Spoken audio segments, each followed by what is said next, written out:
আচ্ছা বলো দেখি, তোমরা কে কে লোটে মাছ খেতে ভালোবাসো? আমাদের বাড়িতে তো সবাই ভালোবাসে। বেশিরভাগই লোটে মাছের ঝুড়িটা খাওয়া হয়, কিন্তু এবারে লোটে মাছটা আমরা বড়া বানাচ্ছি। কিছুই না, লোটে মাছটাকে সামান্য একটু সিদ্ধ করে নিলে দেখবে মাঝখান থেকে সরালে এরকম সুন্দর মাঝখানে কাঁটাটা বেরিয়ে যাচ্ছে, পরিষ্কার হয়ে গেল, কোনো অসুবিধাই নেই। এরপরে কেটে রাখতে হবে পেঁয়াজ, রসুন, আদা, লঙ্কা সব কুচি কুচি করে জিরি করে কেটে রাখতে হবে। বড় বড় কাটলে কিন্তু ভালো লাগবে না। তারপরে মাছটাকে জল ঝরিয়ে রেখে দিলাম।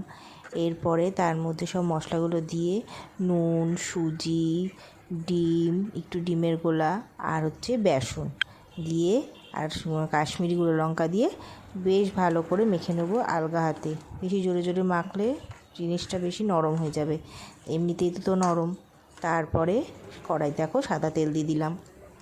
সাদাটার তেলটা গরম হলে একটু আঁচটা ঝিমা করে নিয়ে এরমভাবে চামচ দিয়ে দেখো বড়ার মতো করে সব কটা বড়া এরমভাবে দিয়ে দেবো, মাছের বড়াগুলো এভাবে দিয়ে দেবো।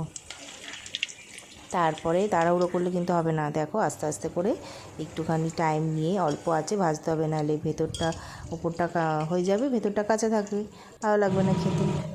দেখো এরকমভাবে সুন্দর, দেখো সব পুরোটা সব কটা লাল হয়ে যাবে। সত্যি বলছি, এত সুন্দর খেতে হয় যে কি বলবো। এইটা দিয়ে তো পুরো সব ভাত খাওয়া যাবে। দেখো পুরো কুড়মুড়ে ভাজা। আমার তো দুপুরের লাঞ্চে পুরো রেডি, মানে আমার আর কিছুই লাগবে না, শুধু ভাত দিয়ে আর এই বড়াগুলো দিয়ে শেষ হয়ে যাবে। তোমরা একদিন বানিয়ে খেয়ে বলো কীরকম হয়েছে।